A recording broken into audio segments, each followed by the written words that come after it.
Bonsoir.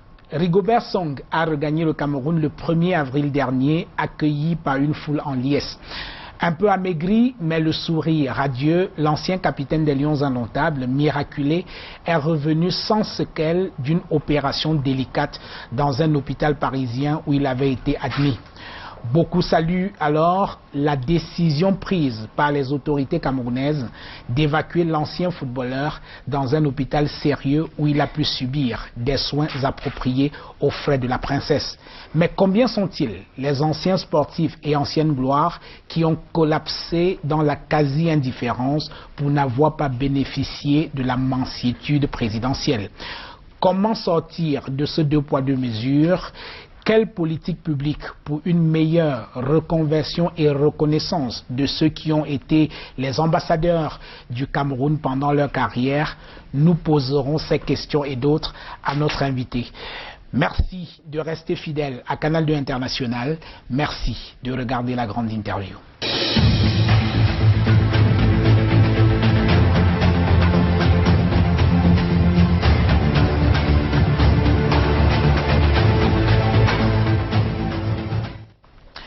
Françoise Mbango, bonsoir. Bonsoir, monsieur. Vous êtes deux fois médaillée d'or olympique, d'abord en 2004 à Athènes, oui. Et en 2008, vous récidivez en remportant une nouvelle médaille d'or olympique, avec cette fois à la clé un record olympique.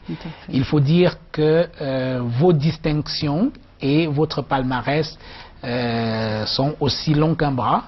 Alors, merci d'avoir accepté notre invitation. Merci de m'avoir donné l'opportunité de parler à vos téléspectateurs. Merci de m'avoir invité. Alors, Françoise Mbango, les Jeux universitaires se déroulent en ce moment à Bamenda, dans le nord-ouest du Cameroun. Alors, pour vous, il s'agit d'un rendez-vous important ou d'une simple routine? Non, c'est un rendez-vous important pour le devenir du sport camerounais. Pourquoi est-ce que c'est un rendez-vous important? Parce que déjà dans les écoles, l'éducation physique et sportive fait partie intégrante de l'éducation scolaire. C'est pour ça qu'on pratique le sport dans les écoles. Et cela va de soi que les ministères des enseignements secondaires et des enseignements supérieurs organisent des jeux comme les jeux universitaires ou les jeux scolaires comme la FENASCO qui sont passés il y a quelque temps.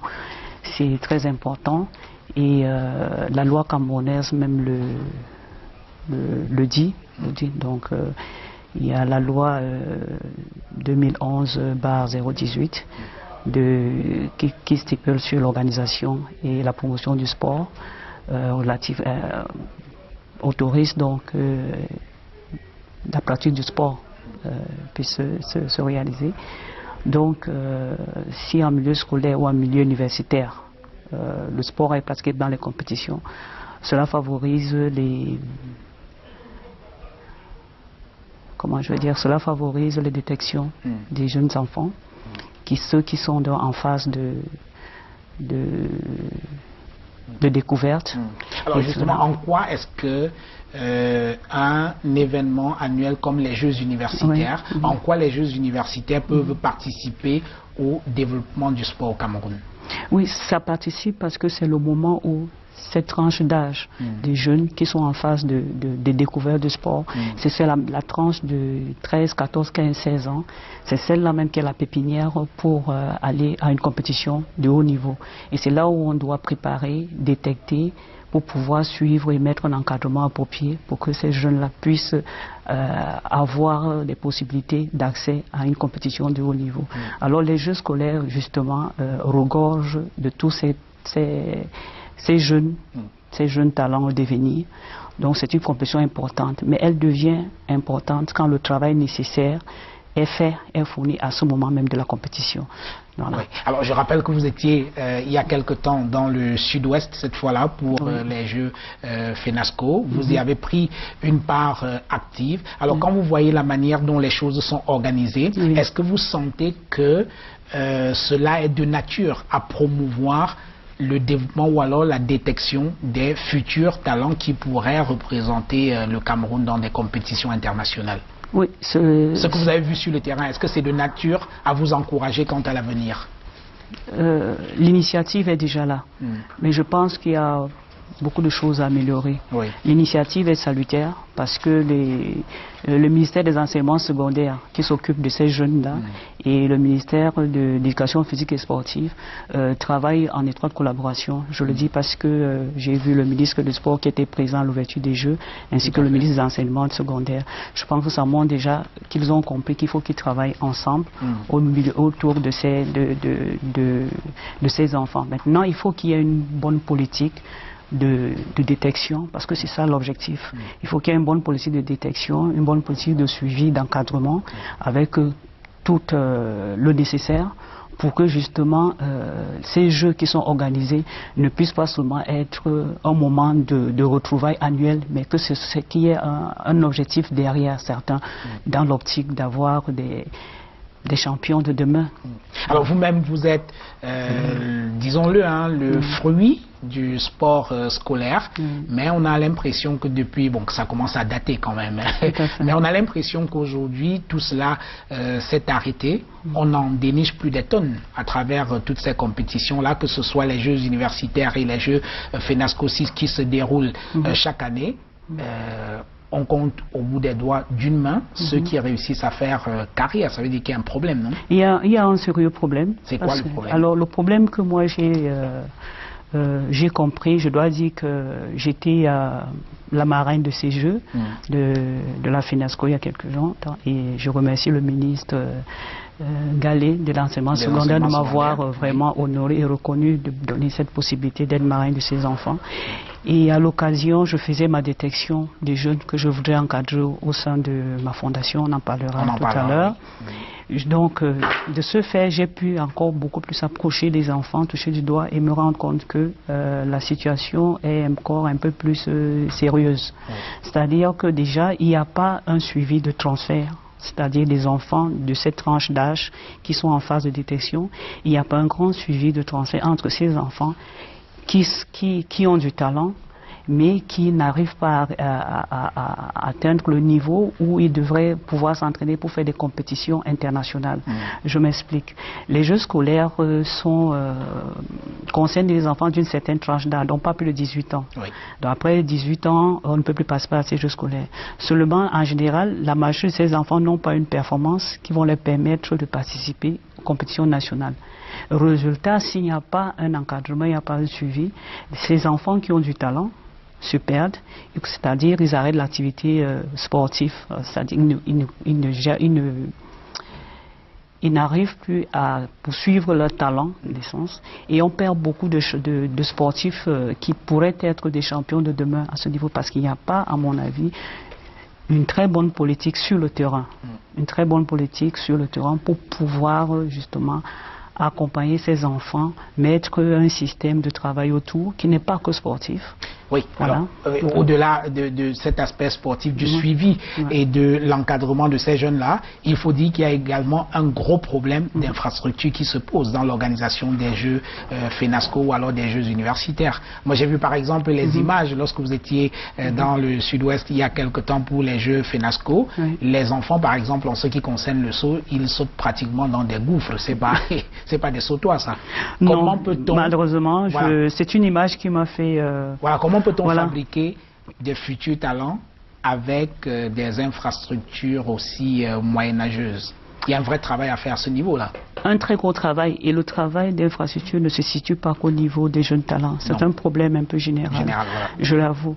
Mais je dois dire que il y a un certain nombre de petits aspects qu'on pourrait déjà faire pour encourager ces enfants. Par exemple, c'est-à-dire que les enfants, une fois qu'ils savent qu'ils sont suivis, qu'il y a de l'attention, qu'ils savent qu'ils ont du talent et qu'on veut leur suivre, qu'il y ait un suivi de proximité, qu'il y ait une base de données des enfants qui ont du talent et qu'on mette une politique de suivi autour. C'est déjà encourageant pour les enfants et les parents. Maintenant, les enfants qui sont capables d'accéder au niveau national, c'est-à-dire de compétition nationale, ils doivent avoir un suivi particulier pour leur amener au niveau international et voir vers le niveau de haut niveau, vers le niveau de l'excellence sportive elle-même. Donc, je pense qu'on laisse un peu sur des solutions à portée de main, peut-être par ignorance, peut-être parce qu'on n'a pas toujours toutes les compétences nécessaires autour de soi.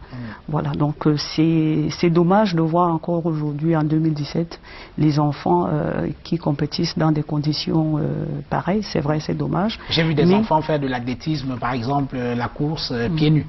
Voilà, il y en a qui ont fait pieds nus et moi je me suis rapproché j'ai demandé pourquoi. Certains, bon, c'est parce qu'il ne fallait pas utiliser les peurs de pointe de peur de détériorer la piste.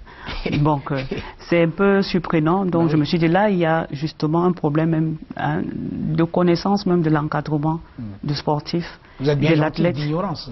Voilà, donc c'est pour ça que je disais qu'il y a un problème certes d'infrastructure, mais le problème peut être aussi basique, aussi léger qu'on passe dessus, mais ça, à la fin, il cause des gros dégâts, des grosses pertes, qu'on n'arrive plus à regarder. Oui, on a un problème d'infrastructure, mais le peu d'infrastructures que nous avons, qu'on permet déjà aux enfants d'avoir accès convenablement, qu'on mette un système un programme ou un système pour avoir accès à ces infrastructures-là, qu'on se rapproche des enfants, qu'on mette un système de travail autour, dont les instances sportives concernées.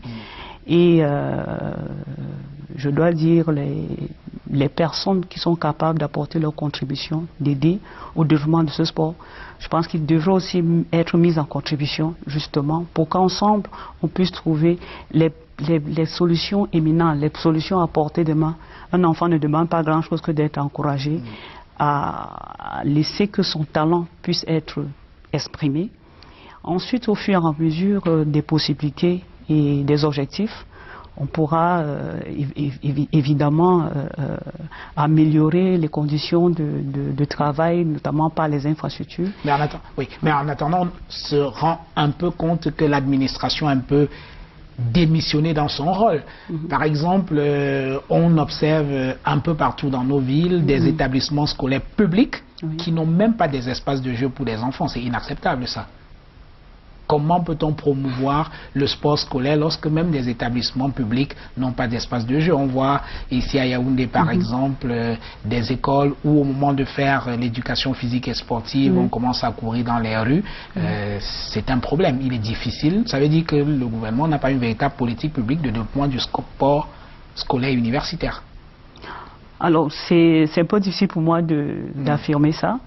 Par contre, ce que moi je salue, c'est que l'éducation physique et sportive est bien instaurée dans les écoles. C'est-à-dire que c'est dans le cursus, dans le programme d'éducation scolaire, la pratique du sport. Ça, c'est déjà salutaire.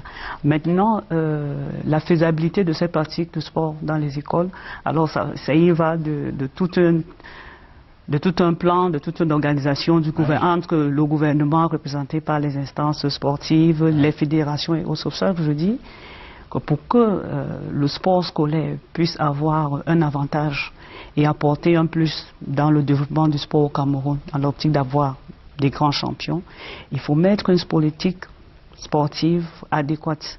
Si aujourd'hui on a un souci, on a un problème de transition entre les jeunes talents, les jeunes sportifs en milieu scolaire et le peu de sportifs qu'on retrouve au niveau, c'est qu'il y a effectivement un problème qui se passe. Maintenant, il faut comprendre le problème et trouver la solution. Voilà. Alors, dans certains pays, il y a des politiques véritables qui ont été mises en place, par exemple, sans vouloir faire de comparaison, parce que ce serait quand même ridicule de faire une comparaison entre le cas des États-Unis et le Cameroun, c'est à des années-lumière, où le système sport-études marche plutôt très bien. Oui, c'est le cas dans d'autres pays, le système sport-études, que ce soit aux États-Unis ou en France, qui marche très bien. Et je vais encore, au risque de me répéter, c'est pour ça que je dis qu'il faut une bonne politique sportive et faire intégrer toutes les personnes compétentes qui peuvent aider à leur mettre en contribution. Je vois ici l'État par le ministère des Sports, les instances sportives comme le comité olympique, les fédérations. Et en plus, je pense que le Cameroun a grandement besoin de ceux-là même qui ont l'expérience du sport de haut niveau, qui sont disponibles à mettre leurs connaissances au service justement de ce sport. De leur mettre les anciens sportifs. ou les sportifs de haut niveau qui sont encore en activité. Le besoin est énorme au Cameroun et il faut qu'on y pense fortement. Oui. Alors on parlait de l'exemple des États-Unis où le sport universitaire est très important. C'est un véritable vivier de recrutement des talents. Les compétitions interuniversitaires sont très courues, drainent des milliers de spectateurs, sont diffusées en direct à la télévision. On peut citer, Françoise Mbango, quelques exemples de vedettes du sport issus de cette politique du sport universitaire en ce qui concerne le basket et toutes les autres disciplines. Shaquille O'Neal, Michael Jordan, Michael Phelps, Marion Jones. Il y a plein de sportifs qui sont Joachim Noah, Tyson Gay et tout ça là.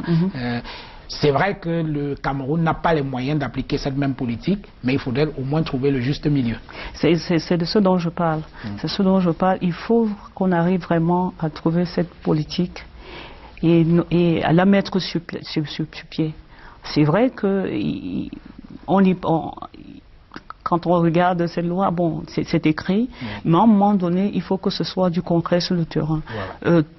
Quand on voit les résultats du niveau de sport de manière générale au Cameroun, quand je parle de niveau de sport, je parle du haut niveau, je parle ici de l'excellence sportive, du plus haut niveau, on est capable de l'avoir. Je ne parle pas de ceux qui aspirent à ce haut niveau. Quand on voit ce résultat, on aimerait que ce soit beaucoup plus meilleur.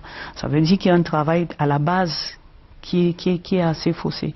Pourtant, il y a plein de jeunes qui ont du talent, qui pratiquent du sport et qui aimeraient et souhaiteraient être des champions de demain, des champions olympiques, des champions du monde. On n'en a pas beaucoup, mais il y en a beaucoup de jeunes qui aspirent à ça.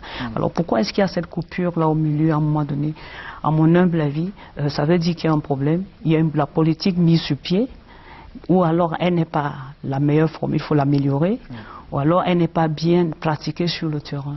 Donc au risque de me redire, c'est une politique qu'il faudrait améliorer et faire jouer tous les acteurs nécessaires pour donner un maximum de chances à cette jeunesse-là qui ont du talent de pouvoir exprimer leur talent jusqu'au plus haut niveau. On l'a dit tout à l'heure, vous êtes la dernière médaillée d'or que le Cameroun a connue. Ça commence à dater depuis 2008. Mesdames, Messieurs, je vous propose d'aller à la découverte de notre invitée de ce soir, qui est Françoise Mbango. Eche Homo, voici l'homme qui, pour le coup, est une femme. C'est sous la plume de Aimé Moukoko.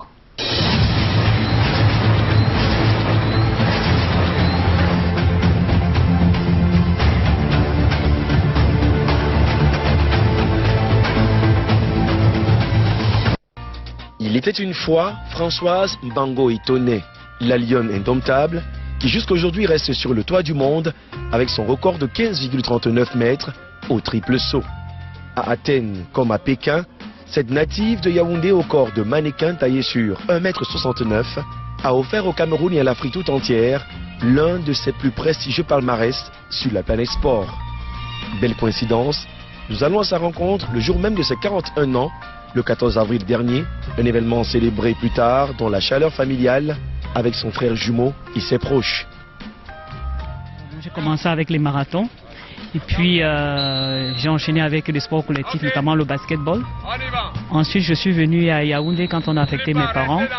C'est par un concours de circonstances que j'ai découvert les pistes d'athlétisme au stade Omnisport Yaoundé. C'est les finales nationales. Et tout doucement, je me suis intégré dans le monde de l'athlétisme par... j'étais licencié au club de la Ligue provinciale du Centre. Et ensuite à la AES, donc j'ai commencé à m'entraîner en athlétisme. Et à cette époque-là, je faisais le 100, 200 et parfois le 400 mètres. Son histoire d'amour avec le sport a commencé très tôt. À peine 13 ans, Françoise est élève au CM2 à l'école publique de Bertois, dans l'est du Cameroun. Lors d'une compétition à Douala, elle est désignée par l'entraîneur du club en lui demandant de compléter le manque de points dans la rubrique triple saut. Et c'est ainsi qu'elle se découvre une passion du saut qu'elle ne quittera plus. Et d'ailleurs, mis à part cette première épreuve terminée à la seconde marche du podium, elle n'a plus jamais perdu une seule compétition de saut au Cameroun. C'est pas évident de convaincre les parents que voilà, on va pratiquer du sport et puis on veut en faire son métier. C'était pas évident, mais à côté, je n'avais pas cessé mes études. J'allais toujours à l'école, ce qui rassurait un peu les parents. Et je pense que pour une jeune fille de mon âge à l'époque, j'étais assez exemplaire, un peu disciplinée. Parce que j'étais toujours à la maison, j'étais pas... vous allez me péter le test, j'étais pas trop androïde. Françoise Mbango, via sa fondation, a décidé de se rapprocher un peu plus des jeunes en leur apportant son savoir-faire, comme lors des derniers Jeux FENASCO ou bien d'autres meetings nationaux où elle ne manque jamais de noter les meilleures performances. Non seulement de détecter dans un premier lieu les talents de demain, mais aussi de les accompagner, de les suivre, de faire vraiment ce que j'appelle un suivi de proximité. Et c'est ce que je me suis donné comme suite et challenge dans la suite de ma carrière, avec la fondation, mon association qui porte pour nom Fondation Françoise Mbango, Africa Jump, que j'ai mis sur pied. Justement pour accompagner les jeunes talents de demain dans le domaine du sport, de l'éducation et de la santé. Françoise Mbango étonnait, un parcours atypique dans une histoire où elle a tout donné au sport, mais le retour d'ascenseur n'a réellement jamais été à la hauteur de ses sacrifices. Elle qui a inscrit à jamais le Cameroun dans l'histoire des Jeux Olympiques avec jusqu'ici ses 2 seules médailles d'or, elle qui pense avec un grand cœur de mère et qui se veut aujourd'hui un leader pour les talents de demain. L'histoire, je l'ai déjà marquée, mais c'est pour que l'histoire ne s'arrête pas. C'est pour qu'il y ait une continuité. Je considère ça comme un devoir de mémoire pour ma part. Parce que, certes, j'ai donné beaucoup au Cameroun, mais je pense que j'en ai aussi reçu du Cameroun. Même si on pouvait faire mieux, j'en ai reçu du Cameroun, j'en ai reçu de la population camerounaise. Et aujourd'hui, j'ai un devoir envers cette jeune génération qui veut se référer à moi, si on veut déjà parler des sportifs, des athlètes, qui attendent que vraiment qu'on réponde à leur main tendue, pour qu'on leur donne un espoir, qu'ils croient en ce qu'ils sont capables de faire et qu'ils puissent pouvoir exprimer le talent qui est en eux. C'est peut-être en cette jeunesse qu'elle voit l'espoir d'un Cameroun meilleur.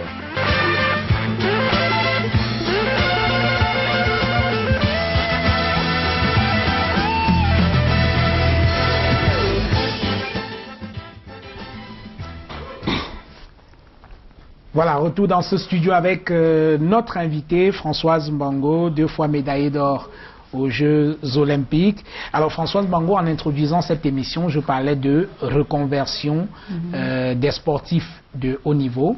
Vous semblez avoir trouvé votre voie à travers votre fondation et cette campagne de détection de talents que vous venez de lancer. Expliquez-nous ça. Oui, c'est vrai que j'ai pris le temps à la réflexion parce que c'est pas évident. Et aujourd'hui, je suis, après la phase de mise en place, aujourd'hui je suis vraiment sur le terrain. Et la raison pour laquelle j'ai mis sur pied cette fondation, qui est l'une des structures, parce que j'ai aussi un cabinet conseil 1408, je l'ai appelé. Oui. Alors la raison pour laquelle j'ai mis sur pied cette fondation, c'est principalement déjà pour répondre à l'appel du chef de l'État, qui en février 2005, après ma première médaille d'or olympique, lors de son discours qu'il a adressé à la jeunesse, il demandait à cette jeunesse de s'inspirer de mes espoirs pour qu'il y ait d'autres Françoise Mbango. Alors, ce message-là n'est pas tombé dans l'oreille d'une sourde. Aujourd'hui, arrivé en fin de carrière, je me suis dit, qu'est-ce que je peux faire pour cette jeunesse qui doit se référer à moi? Qu'est-ce que je peux faire pour ces sportifs-là qui, pour moi, ont du talent? Donc, j'ai pris vraiment du temps à la réflexion. J'ai mis cette fondation, justement, qui se veut de travailler autour de cette jeunesse-là, afin d'aider chacun d'entre eux, de les accompagner dans leur potentiel commun. Donc, justement, dans le domaine du sport, et en l'occurrence, la santé et l'éducation. Donc, aujourd'hui, la fondation a déjà eu à se déployer sur le terrain. donc notamment par les causeries éducatives dans les écoles, dans les établissements, pendant la période de la fête de la jeunesse, et dans des organisations du leadership avec l'ambassade américaine. Mais la fondation que j'ai mis sur pied aujourd'hui a un autre défi pour cette jeunesse-là, c'est de faire un training camp de la Fondation Africa Jump qui va se passer au mois de juillet. Et l'objectif de ce training camp-là, c'est de réunir déjà dans un premier temps les jeunes talents que j'ai eu à détecter pendant les Jeux de la FENASCO qui sont passés il y a quelques jours. Oui. Donc, et franchement, de commencer un travail dont l'objectif principal, ce serait de leur inculquer l'esprit de l'excellence sportive. Voilà. Alors, vous avez justement détecté un certain nombre d'enfants que vous encadrez en ce moment. En quoi consiste cet encadrement? C'est l'entraînement physique? Concrètement, en quoi consiste l'encadrement que vous apportez aux enfants que vous avez pu détecter? Alors, le principal encadrement que je veux apporter aux enfants, c'est déjà susciter l'intérêt à ce qu'ils font, à ce qu'ils pratiquent. Leur susciter cet intérêt-là, les aider à améliorer, à exprimer leurs talents. Cela va passer par, comment je veux dire, c'est pas l'entraînement physique seulement que je veux faire, mais c'est vraiment de leur inculquer l'esprit olympique, c'est-à-dire des valeurs olympiques, c'est-à-dire leur inculquer l'esprit de champion, l'esprit de l'excellence. C'est un état d'esprit d'abord.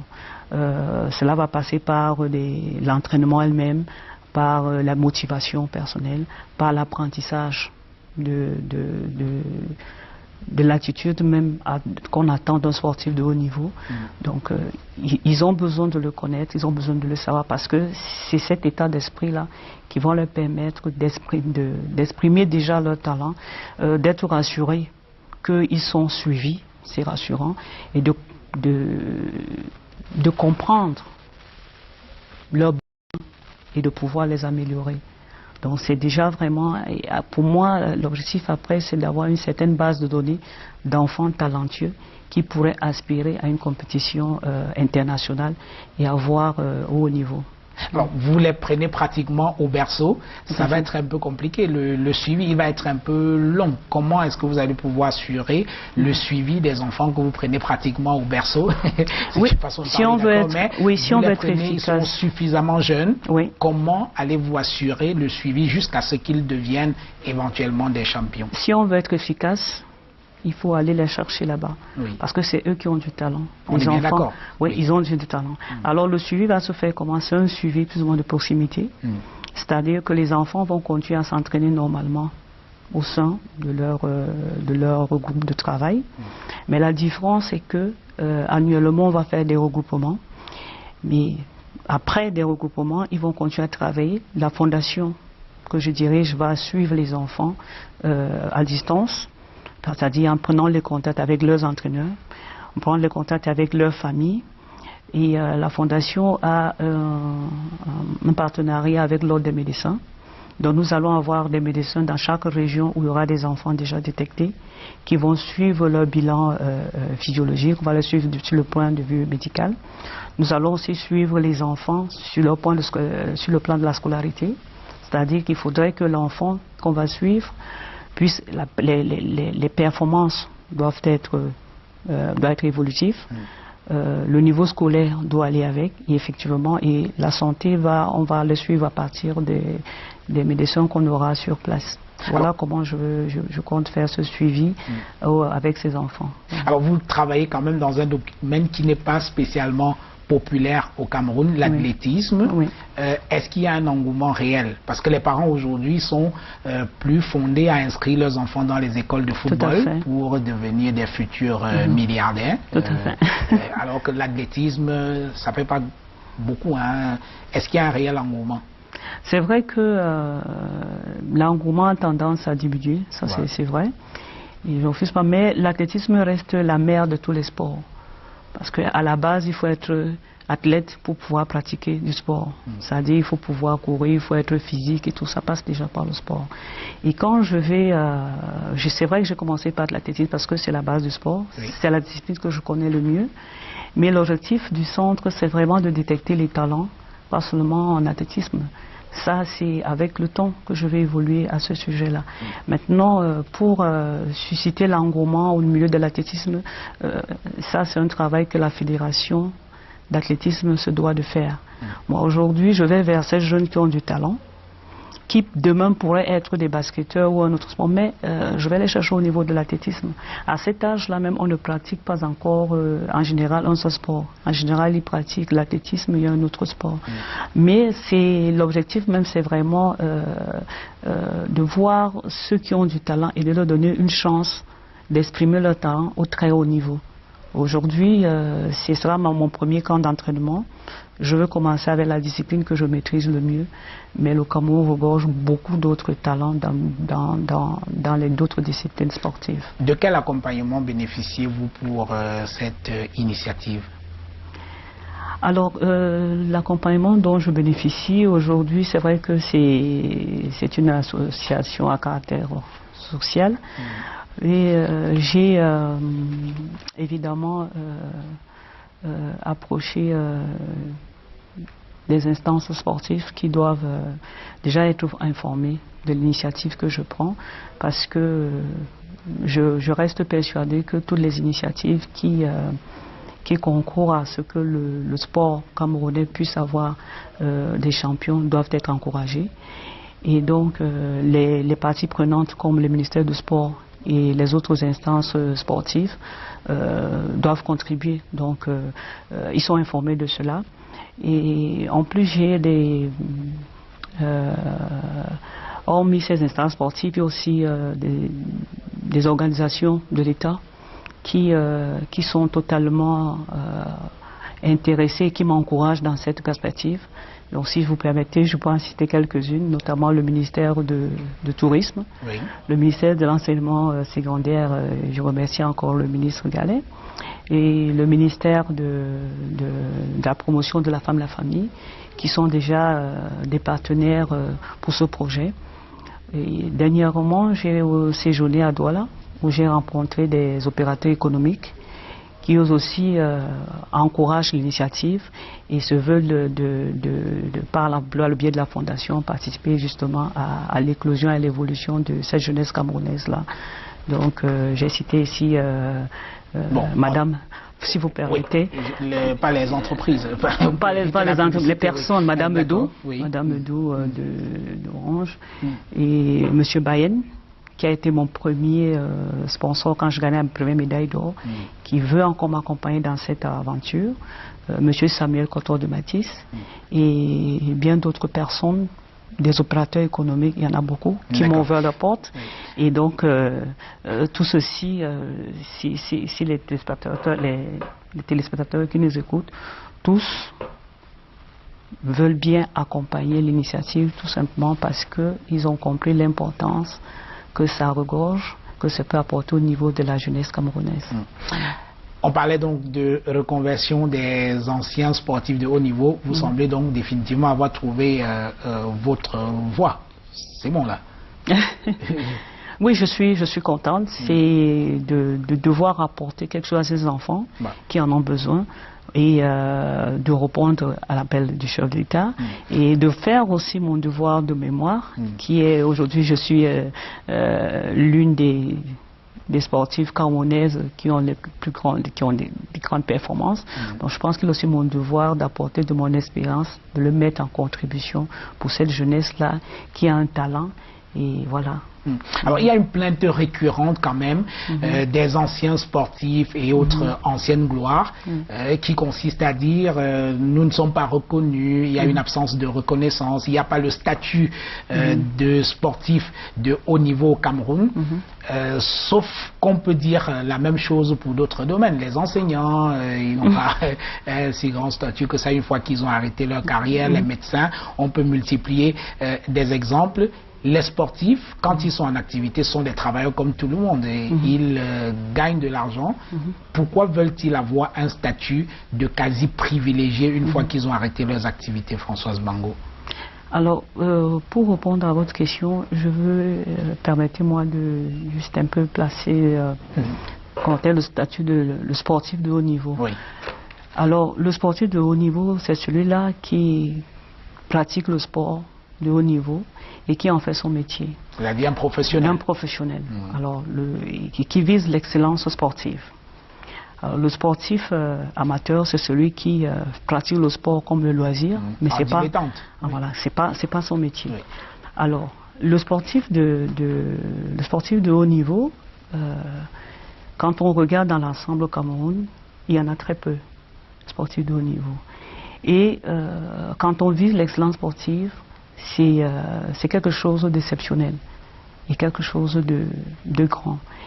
Et de manière générale, quand on regarde, ce sont les sportifs de haut niveau qui sont les meilleures vitrines pour un pays dans le monde. C'est-à-dire, oui. Alors, c'est-à-dire,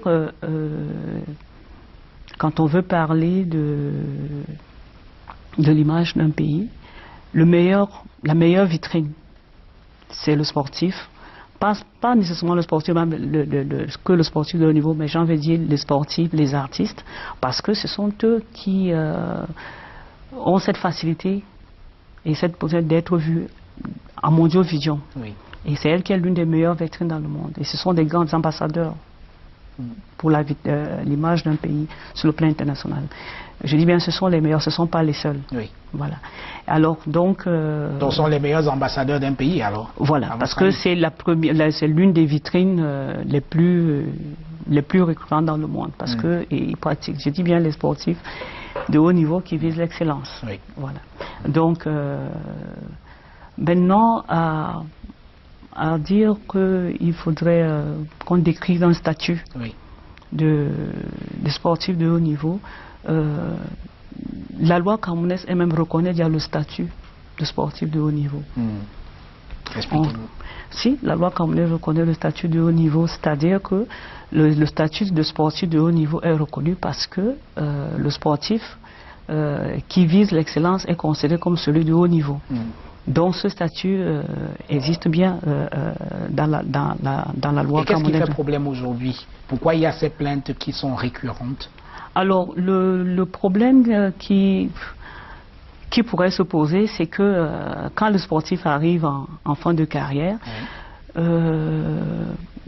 comment je veux dire ça? C'est pas... Je ne veux pas dire que c'est une plainte. Je veux pas dire que c'est une plainte. Je pense que si... ils ne se sentent plus utiles Non, pas ça. Pas qu'ils se sentent plus utiles. Au contraire, quand un sportif a atteint l'excellence, même ou que ce soit un sportif ou un artiste, ou une personne d'un État, dans n'importe quel domaine que ce soit, et qu'il a atteint l'excellence dans son domaine, ça reste une vitrine de son pays dans le monde. Et je pense que si on préserve ce qui représente une vitrine sur le plan mondial, on préserve l'image même qu'on donne de son pays sur le plan international. Dans ce cadre-là, les personnes qui ont atteint l'excellence et qui sont des images fortes, des images parlantes, des vitrines sur le plan international, on devrait préserver cette image à travers cette personne parce que c'est eux qui la représentent. Alors, et dans la majeure partie des cas, les personnes qui représentent en général cette image-là, cette vitrine de manière mondiale et internationale, en général ce sont les artistes et les sportifs. Alors, en pensant au statut de sportif de haut niveau qui ont atteint l'excellence, c'est une façon de préserver l'image d'un pays sur le plan international et mondial en premier, mais pas le sportif en lui-même, parce que c'est comme un joyau d'un pays, parce que c'est son image qui restera à vie. Vous avez beaucoup d'exemples. Aujourd'hui, il y a beaucoup de pays. Je prends l'exemple de Diego Armando Maradona. Quand c'est mal fait, c'est pas une bonne image. Quand c'est bien fait, pourquoi? C'est parce que c'est une vitrine d'un pays. Vous avez Frankie Federico, qui est pour la Namibie. Je pense qu'il y a très peu de raisons. On va parler de la Namibie. Mais on a beaucoup connu la Namibie derrière Frankie Federico, quand il battait encore les Américains. C'est vrai qu'on va voir la Namibie, mais aussi l'Afrique. C'est une image, c'est une vitrine. Alors préserver cette image et cette vitrine, c'est d'abord préserver l'image d'un continent et d'un pays. À ce titre-là, on pourrait donc dire que les sportifs de haut niveau ne se plaignent pas, mais ça devrait être une politique de reconversion ou alors non, une politique d'utilisation une politique pour préserver l'image même de son propre pays, de son continent. Est-ce qu'à un moment donné, ça ne devient pas une équation personnelle aussi, c'est-à-dire que chaque sportif devrait pouvoir penser à ce qu'il ferait une fois qu'il va mettre fin à sa carrière? Évidemment, ça va déjà de l'éducation de tout un chacun. Chacun, avant d'aller faire le sport, ça a été un choix personnel. Oui. Pour toute personne, avant d'être journaliste, c'est un choix personnel. Pour tout un chacun. Donc chacun se doit déjà de travailler pour soi-même, d'avoir ses objectifs et de croire là où il va. Mais à un moment donné, à un certain niveau d'excellence de la vie dans quelque domaine que ce soit, je dis bien quand on atteint l'excellence, moi on ne s'appartient plus. Parce qu'on n'a plus le droit à une erreur, puisqu'on est une représentation, on est une vitrine, on ne s'appartient plus, comme on dit. Donc à ce titre-là, ça devient quelque chose dont tout un pays, tout un continent se sent concerné. Oui. Alors, le problème que je crois percevoir, vous me corrigerez si je me trompe, c'est que les sportifs, les anciennes gloires camerounaises, en général, veulent brûler les étapes en quelque sorte. Tout le monde, si je prends le cas du football, toutes les anciennes gloires veulent directement devenir sélectionneurs des Lions indomptables. Personne n'accepte d'aller entraîner un tout petit club, d'être adjoint et tout ça là, pour faire ses classes avant de pouvoir toucher le sommet plus tard. Ce n'est pas un problème. Bon, qu'est-ce qui empêche un joueur qui vient de mettre fin à sa carrière d'aller commencer par exemple quelque part avant d'aspirer à plus grand? On a vu des exemples, hein. Zidane a été l'adjoint, il a commencé par être adjoint et aujourd'hui il est entraîneur principal d'un grand club. On peut multiplier des exemples ailleurs, mais chez nous c'est un peu rare. Vous prenez l'exemple de Zidane, moi j'ai envie de vous dire que bon, c'est un pays assez développé par rapport au nôtre, c'est clair. Oui, mais je veux dire, là-bas ils ont une politique encore très forte, plus constructive. On préserve ces joyaux. Et pour cela, on met une politique autour de la personne même qui représente quelque chose de fort pour un pays. Alors, on ne peut pas le faire pour tout le monde. On peut le faire pour vraiment des personnes qui ont une image assez forte, une image assez représentative, qui ont atteint l'excellence. Ici au Cameroun, il faudrait bien que ces personnes-là, ces entraîneurs qui se refusent de commencer là où il faut, si tel est le cas, moi j'ai envie de dire, bon, peut-être c'est dommage, peut-être ils savent pourquoi, peut-être ils ont toutes les... Bon, pas tous, hein. Bon, là, bon, là, je ne peux pas le dire, mais voilà, je ne peux pas vraiment le dire. Mais l'idéal est vraiment de commencer là où ses capacités, son potentiel nous demande de faire, si on veut être efficace. Voilà. Alors, avant de devenir la championne du triple saut qu'on connaît aujourd'hui, vous avez flirté avec d'autres disciplines comme le basketball, la course, le football même. Alors tiens, parlons du football. Les Lions indomptables sont tombés il y a quelque temps en finale de la Coupe d'Afrique des Nations. Vous les avez regardés. Alors qu'est-ce qui a manqué à votre avis, avec un peu de recul aujourd'hui, qu'est-ce qui a manqué à ces Lions pour pouvoir décrocher le Graal? Déjà, elles sont, avant de voir ce qui a manqué, elles sont à féliciter et surtout à encourager. Elles ont fait une très très bonne prestation déjà lors de la Coupe du Monde au Canada. Ensuite, elles ont confirmé qu'elles étaient capables de faire de très grandes choses à cette compétition. Et j'ai d'ailleurs eu à aller les rendre visite à Kono où elles étaient en stage. Alors dans cette compétition, à mon humble avis, à mon regard de championne, pour moi, ce qui les a manqué, c'est vraiment l'expérience du haut niveau, qu'elles n'ont pas, et un accompagnement psychologique, si je peux dire ça. Alors, j'explique ce que j'entends par... J'explique ce que j'entends par accompagnement psychologique, c'est qu'elles avaient en face d'elles une équipe du Nigeria très forte, de par leur palmarès. Elles avaient tout un pays qui attendait beaucoup d'elle. Et je pense qu'à ce niveau de compétition, je suis même certaine, le stress est très très élevé. Et j'étais au stade, j'ai assisté à la finale, et de mon regard de championne, j'ai vu un peu ce qui s'est passé. Et ce qui se passait, c'est que l'équipe adverse du Nigeria a fait en sorte que le Cameroun, que ses avantages deviennent ses inconvénients. C'est-à-dire que le public qui était là, qui encourageait, donnait le stress à nos lionnes. Et elles n'ont pas pu gérer ce stress, donc du coup, elles se sont vraiment... elles se sont un peu entremêlées, si je peux dire ça. Ça les a fatiguées psychologiquement. Elles n'ont pas su gérer le stress de cette compétition qui était intense, qui n'était pas facile. Et les Nigériennes, en fait, ne jouaient pas de tous leurs efforts, quoi. Et évidemment, à la deuxième mi-temps, elles ont fait 2-3 passes tactiques à quelques minutes de la fin. Et du coup, nos filles se sont senties directement abattues parce que ça les a pris de court, en réalité. Ça les a pris de court. Donc, je pense que dans ce malaise, tout simplement, le Nigeria a tout simplement joué la tactique de nous laisser prendre à notre propre jeu. C'est-à-dire que... Donc, mentalement, elles étaient plus fortes que... Mentalement, elles étaient 2 fois plus fortes.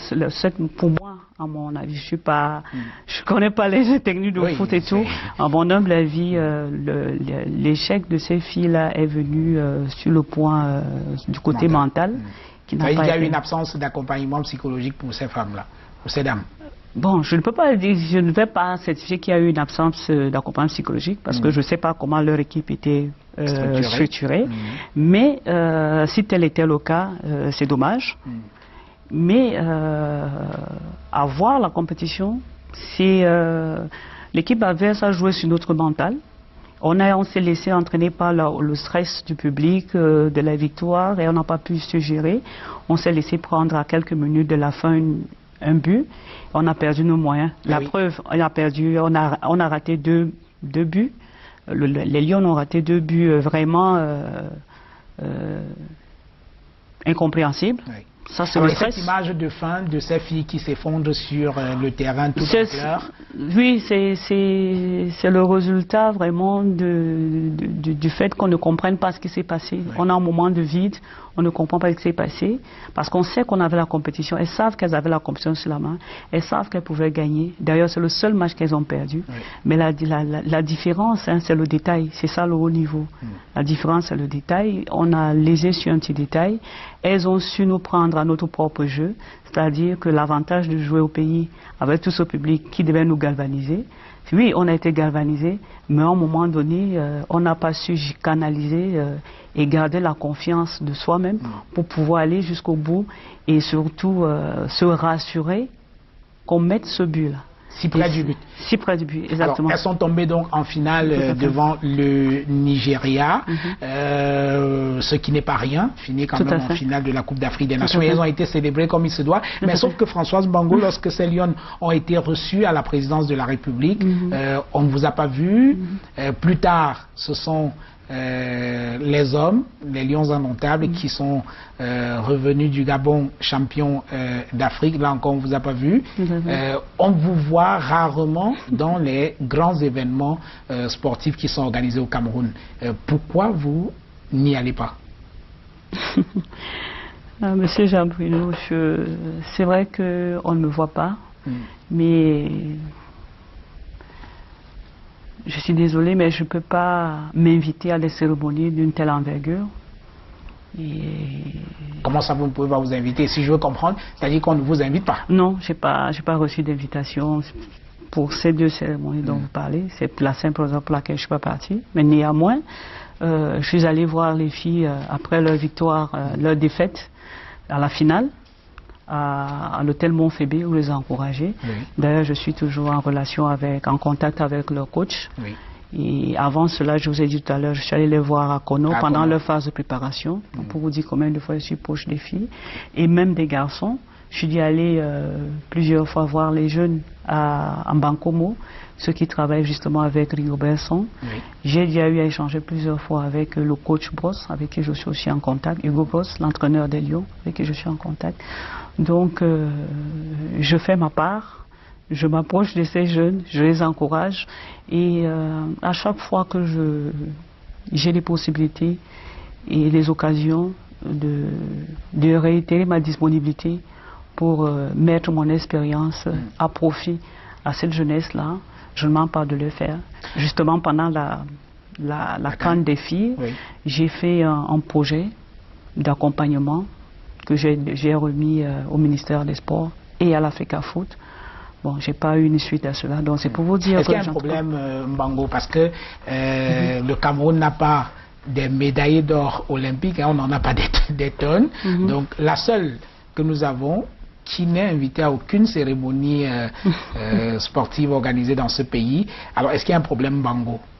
Ah, ça, je ne sais pas. À ma connaissance, non, je ne sais pas. Mais, écoutez, je ne sais pas. Voilà. Écoutez, on va essayer de comprendre. On va essayer de comprendre dans la prochaine partie de cette émission. Je vous propose, Françoise Mbango, de regarder cet élément qui date de 2005. Vous en avez un peu parlé tout à l'heure. Je me demande si vous saviez qu'on allait diffuser cet élément au cours de cette émission. Je vous propose, mesdames et messieurs, de regarder cet élément de Françoise Mbango qui date de 2005. Nous revenons juste derrière pour en parler.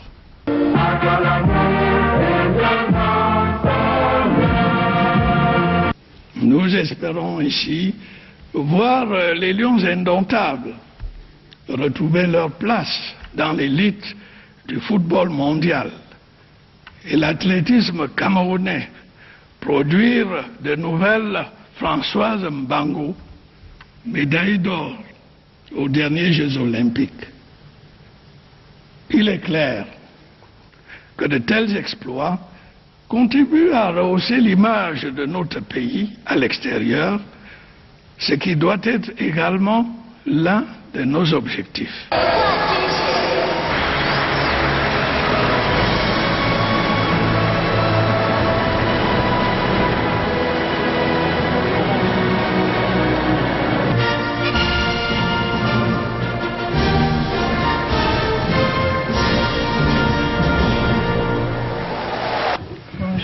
Mademoiselle, soyez la bienvenue et mes félicitations. Mbango Françoise, au cours des derniers Jeux olympiques d'Athènes, vous avez remporté brillamment la médaille d'or dans la discipline du triple saut féminin. En réalisant cette performance, vous avez fait honneur à vous-même, à la jeunesse camerounaise dont nous célébrons la fête, au mouvement sportif camerounais et à tout le peuple camerounais. Aussi est-ce avec plaisir qu'au nom de ce peuple camerounais, je tiens à vous féliciter. Également, au nom de ce peuple camerounais, je veux vous décerner en récompense la médaille d'officier de l'ordre de la valeur, avec tous mes vœux de réussite pour les exploits à venir et que la jeunesse camerounaise puisse continuer à s'inspirer de votre bel exemple.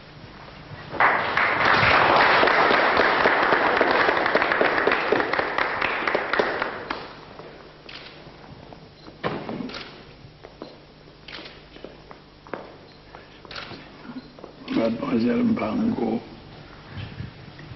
Françoise, nous vous faisons officier de l'ordre de la valeur.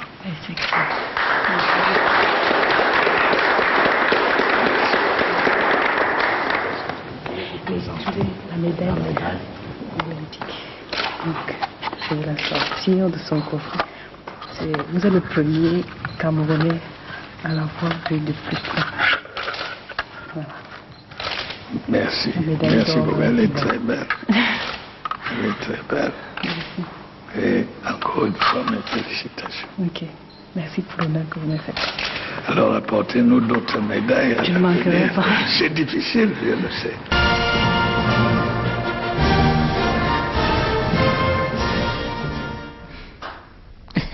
Voilà. Donc, ce sont des images qui datent de février 2005. Alors, je fais un petit commentaire quand même sur ces images assez exceptionnelles d'abord. C'est Paul Biya. Paul Biya qui paraît très très détendu sur ces images, très en forme. Bon, ça date de 12 ans. Deuxième chose, c'est que le président de la République, et ça c'est inédit, il vous cite nommément dans son discours à la jeunesse le 10 février 2005. C'est assez rare, vous le savez. Le président Biya, lui, n'a pas pour habitude de citer les gens dans ses discours. Ça, c'est quelque chose d'assez exceptionnel. Oui. Alors, troisième chose, enfin, lorsque le président de la République vous remet votre médaille de chevalier de l'Ordre national du mérite sportif, il s'adresse à vous sans lire de discours, ce qui est également quelque chose de rare parce que le président Paul Biya, c'est quelqu'un de plutôt carré, classique, qui en général ne se sépare jamais de ses bords. Il lit tout le temps son discours et cette fois, il vous a parlé.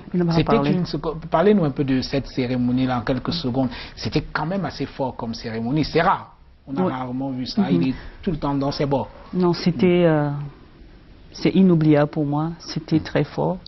Et je remercie encore le chef de l'État de m'avoir aussi honoré et surtout de m'avoir fait confiance. Parce qu'il a dit, ramenez-nous encore une autre médaille, pardon. Et c'est ce que j'ai eu à réitérer en 2008. Ben oui, justement, à la fin de l'échange avec vous, il vous dit, je sais que ce n'est pas facile, mais ramenez-nous d'autres médailles. Et vous l'avez fait. Oui, oui, et surtout qu'il a dit cette phrase avant. Je sais que ce n'est pas facile, mais ramenez-nous d'autres médailles. Alors, quand le chef de l'État vous le dit, il n'a pas besoin d'un long discours. Ce sont des mots précis et qui me parlent. Je sais que ce n'est pas facile, mais ramenez-nous. Ça veut dire qu'il a un ensemble de connaissances qui se passent. Il mesure la performance, il apprécie l'excellence et il est reconnaissant envers le travail accompli. Et c'est pour ça que c'est lui-même qui me décore. C'est déjà un acte très fort et très élogieux et très à prendre en considération. Et en ce moment, c'est vrai qu'à cette époque, je n'avais peut-être pas toute la réflexion que j'ai aujourd'hui, la maturité que j'ai aujourd'hui, mais une chose est sûre, j'étais très honorée, très surprise, et de savoir que c'est lui-même qui me décore, qu'il me parle, qu'il ne lise pas un discours, et surtout qu'il me cite en exemple. Donc c'est resté, pour moi, ça valait, ça n'a pas de prix, ça n'avait pas de prix, voilà. Alors, comment donc le président de la République qui vous a rendu hommage de cette manière, de manière aussi inédite dans l'histoire de la présidence de Biya, Dieu sait que ça dure, depuis quelque temps quand même. Alors, comment donc il a pu vous honorer de cette manière et que vous soyez aussi ignoré que vous l'êtes aujourd'hui? Comment est-ce qu'il a pu m'honorer et que je sois ignoré? Alors, c'est pour ça que j'ai parlé au début d'une politique de travail autour dont plusieurs acteurs ont leur rôle à jouer. Je pense que le chef de l'État, c'est vrai que c'est le chef de l'État, il a certes son rôle, mais il y a des personnes autour qui se doivent de veiller à ce que sa vision et ce qu'il veut donner à cette jeunesse suivent. Je dis, je ne suis pas assez expert pour donner certaines compétences à ce niveau. Mais si je peux dire une petite chose, en m'arrêtant sur son discours, le chef de l'État dit à la jeunesse, inspirez-vous et faites-nous, inspirez-vous de Françoise, peut-être comme Françoise Mbango. Quand il parle en ce moment, il s'adresse d'abord à moi-même, parce que c'est mon nom qui est cité. Ensuite, il s'adresse à cette jeunesse. Si on veut un peu apporter une certaine réflexion avec le peu de maturité que j'ai aujourd'hui, la jeunesse, il y a des structures, des organismes en charge de cette jeunesse. C'est à eux de prendre en compte ces paroles et de mettre, à mon humble avis, à mon humble avis, voilà. Alors, toujours en ce qui vous concerne, est-ce que vous n'avez pas pardon de le dire, un peu trahi le président de la République, parce que François Gbagbo, il vous reçoit, nous étions là en 2005, février 2005, il vous dit, allez remporter d'autres médailles, je sais que ce n'est pas facile, vous le faites en 2008, ça c'est très bien, mais en 2010, vous décidez de prendre la nationalité française. Paul Biya a pu se sentir trahi par votre acte. Ça peut paraître. Ça peut paraître comme ça. Et pour moi, ça peut paraître, peut-être parce que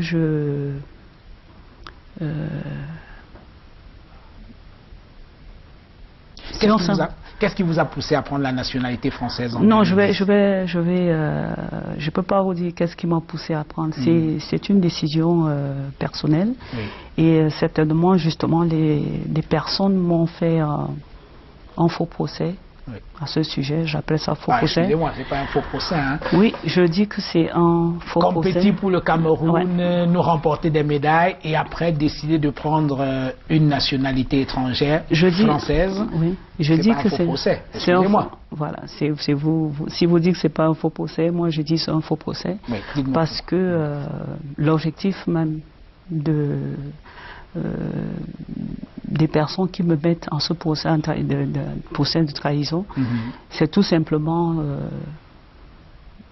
le besoin de détourner l'attention, c'est-à-dire de me détourner moi, mon expérience de cette jeunesse avec qui je veux travailler. Et l'objectif, c'est de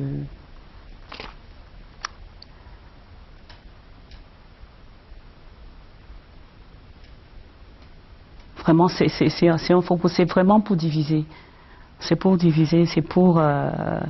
Comment pouvez-vous penser qu'il s'agit d'un faux procès alors qu'il y a une réalité, c'est que vous avez pris une nationalité? Parce que aujourd'hui, on se demande, Françoise Gbagbo est-elle camerounaise ou française? Donc, du coup, peut-être que les autorités en charge du sport au Cameroun ne savent plus si on doit vous considérer comme une compatriote ou alors comme une Française. C'est ça le problème. Il faudrait que vous clarifiez la situation. Non, on ne peut pas dire qu'on va...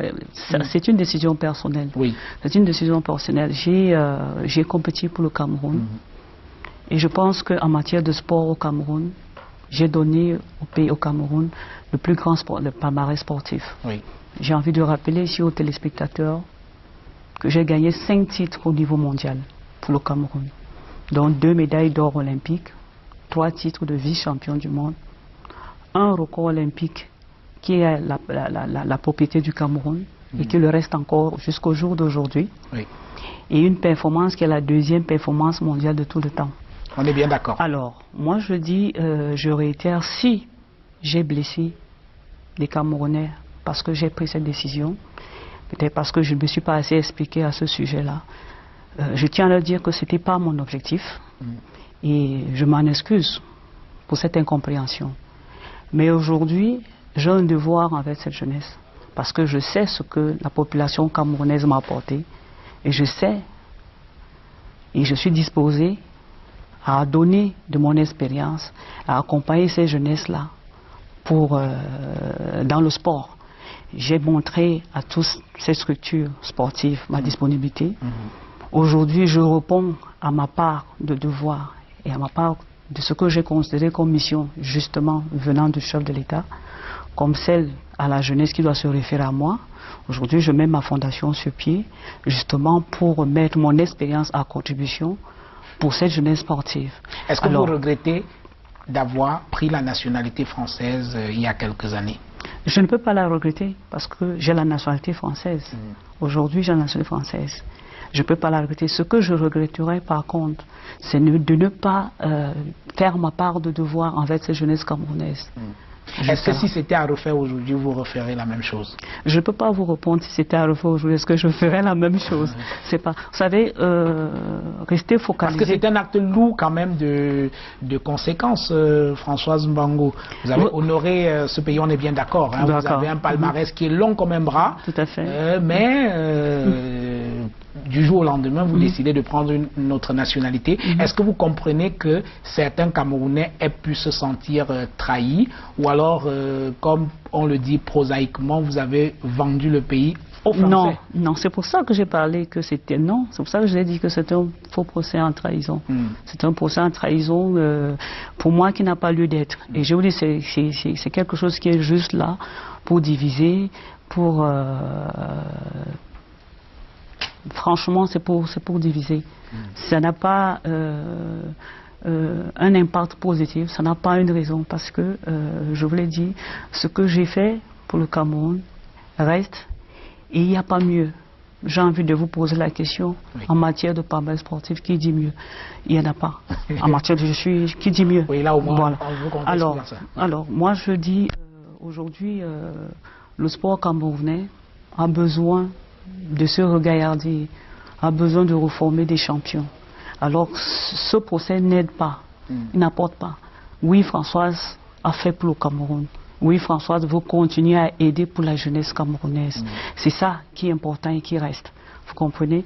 Donc, question de passeport, c'est d'abord le cœur, c'est le sang. Et votre cœur, il est? Mon cœur. Il est français ou camerounais? Non, je suis d'origine camerounaise. Oui. Je ne peux pas nier mes origines. Oui. Vous comprenez? Je ne peux pas nier mes origines. Et j'ai une vie personnelle, vous savez. Donc, on ne peut pas toujours dire ou donner toutes ces motivations personnelles. Mais on a le devoir de faire sa part. Aujourd'hui, en début d'émission, je vous ai parlé de l'excellence sportive et de ce que ça représentait pour l'image d'un pays sur le plan international, ce qui est qu'une vitrine. Si à un moment donné je l'ai, aujourd'hui, je l'ai été, aujourd'hui, je ne suis plus sur les pistes. J'ai ce devoir envers ces jeunesses qui s'est repérée. Ça, c'est mon objectif. C'est ce qui m'importe. C'est le devoir que je dois faire aujourd'hui. Dans les questions de trahison, franchement, je dis et je répète, c'est un faux procès qui est juste là pour diviser, pour éloigner mon expérience de cette jeunesse-là qui en a grandement besoin. Alors, voilà. Pendant votre carrière, Françoise Mbango, vous avez traîné quand même une image assez clivante, controversée même. On vous a décrite comme une personne têtue, ronchonneuse, capricieuse, impulsive, incontrôlable. C'était quoi votre problème à l'époque? Oh, j'ai envie de dire, répétez encore tout ça. Ronchonneuse, têtue, capricieuse, impulsive, incontrôlable. C'était quoi votre problème à l'époque? Mais le plus important, très respectueuse. Très respectueuse de soi-même. Donc malgré tout ça, vous étiez quand même respectueuse? Très respectueuse de soi-même. Très respectueuse des autres. Alors, et pourquoi toutes ces caprices? Je ne sais pas déjà ce qu'on appelle caprice. Je ne sais pas. Je vous donne un exemple. Je vous en prie. Aux Jeux Olympiques de 2008 à Beijing, vous énervez tout le monde. D'abord, vous ne logez pas au village olympique avec vos autres camarades. Vous êtes hors du village olympique. À la veille de votre première compétition, on ne sait même pas où vous vous trouvez. On doute même jusqu'à votre participation. Vous étiez vraiment hors du village olympique et tout. Vous étiez vraiment recluse dans votre coin toute seule. Ça c'est un exemple, je peux en citer d'autres. On a l'impression que vous aviez un problème. C'était quoi, avec un peu de recul aujourd'hui? Je comprends bien, monsieur Jean-Bruno. Vous savez, le sport de haut niveau, et quand on aspire justement à l'excellence sportive, cela demande un encadrement spécifique, un encadrement adéquat. Et donc, malheureusement, cet encadrement n'est pas toujours compris de toutes les encadreurs qu'on a autour. C'est-à-dire quoi? Parce qu'il faudrait qu'on soit très concret, Françoise Mbango. C'est-à-dire que vous n'aviez pas un encadrement qui était de nature à vous amener à gagner, c'est ça? Vous savez, j'évite d'être un peu trop pointueuse, d'être un peu trop précis, au risque de heurter. Et au risque encore de ne pas... Voilà. Au risque de heurter, au risque de ne pas être très bien compris. Balancez, c'est bon. Au risque de ne pas être très bien compris. Rassurez-vous, la gente déjà les Jeux Olympiques en 2008, quand il fallait y aller, il y a eu beaucoup d'incompréhension. Absolument. Il y a eu beaucoup de contradictions qui ont fait... Je crois que vous aviez même été suspendu par votre fédération. J'avais le sentiment que mon propre ennemi était dans mon camp. Ça, c'est le sentiment. Malgré le manque de maturité de l'époque, j'avais à cœur de donner au Cameroun ce précieux métal. Et au vu de ce grand stress et de cette mission de réitérer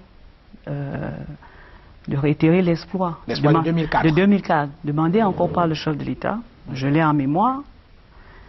Vous imaginez bien le stress qu'on trouve. Et quand vous avez de plus l'impression que votre premier adversaire, c'est votre propre pays, parce que c'est le sentiment que je vivais. Comment, vous l'aviez dit tout à l'heure, vous êtes suspendu par une fédération. Oui, il y a tout ce bruit autour. Vous n'êtes pas en ce moment dans les conditions, dans une situation de concentration, de travail pour aller vers l'excellence. Malheureusement, je suis sûre, moi, de comprendre ce que je suis capable de faire et je sais ce qu'il faut pour y aller. Et je me rends compte autour de moi, les personnes qui nous accompagnent n'arrivent pas toujours à tout cerner. Alors quand on arrive aux Jeux Olympiques, la délégation camerounaise arrive aux Jeux Olympiques, l'objectif c'est d'aller chercher ce métal précieux, mais tout en respectant les règles. Alors quand on arrive au jeu et que vous vous retrouvez entouré des encadreurs, des autres athlètes, où parmi eux il y en a beaucoup qui n'ont pas l'attitude même du sportif qui est là pour gagner une médaille, c'est-à-dire qui ont l'air d'être en balade. Voilà, mais vous êtes dans cette atmosphère et ça ne vous permet pas vraiment de gérer de préparer la compétition comme il faut. De manière sereine. De manière sereine, c'est-à-dire vous avez des couloirs, ça grince partout, à 1h, 2h du matin un jour. À une certaine heure, on vous appelle régulièrement pour des réunions, alors que vous avez 8 heures, un grand nombre de décalages horaires. Ah oui. Il y a un grand nombre d'aspects de choses qui sont difficiles à gérer et dont on ne peut pas faire comprendre par un ensemble. C'est pour ça que je dis, il y a, au Cameroun, il y a un besoin d'accompagnement, il y a un besoin d'une bonne organisation autour des sportifs en devenir. Donc c'est pour éviter tout ce cafouillage que vous avez préféré vous retirer. Voilà. Vous étiez où en passant? Alors j'étais dans un hôtel où il y avait la délégation camerounaise, mais pas les sportifs, mais les cadres de l'administration. Donc j'étais toujours dans un contexte camerounais de la délégation, mais pas les sportifs. Mais où j'avais la possibilité d'avoir cette préparation, ce calme, cette sérénité pour apporter la médaille. Donc, alors, et une fois que vous remportez la médaille, je me suis laissé dire qu'on vous a quand même aperçu, après que vous avez remporté votre médaille dans les rues de Beijing, en train d'attendre un taxi qui devait vous ramener dans votre hôtel avec une médaille d'or en main. C'est surréaliste. Est-ce que c'est au moins vrai, cette histoire? Vous savez, on parle de quelque chose de très fort. Hein. Oui. Aujourd'hui, vous et moi, on est en train de parler de quelque chose de très fort. Oui, puisque depuis que vous avez c'est très fort. Croyez-moi, je suis assise là, ça ne me fait pas plaisir de remettre en avant ces manquements. Ça ne me fait pas plaisir. Moi, j'ai encore plutôt envie d'attirer une fois de plus l'attention de toutes les personnes concernées en ce qui concerne le devenir du sport camerounais. Parce qu'il y va de notre image. Je vous ai parlé tout à l'heure de ce faux problème en trahison, de ce faux procès en trahison de ma nationalité. Le problème, il est plus grand en ce qui concerne le sport camerounais. L'encadrement, l'organisation, les bonnes décisions, les bons plans pour que les sportifs puissent atteindre ce niveau d'excellence. Parce que le Cameroun en regorge des sportifs capables d'atteindre ce niveau-là. Il y a beaucoup de réalités que j'ai gardées parce que je me considérais comme celle-là qui a été et qui est même encore la vitrine d'un pays. Des choses scandaleuses, des choses honteuses pour un pays. Et parfois on dit souvent que le linge sale se lave en famille. Donc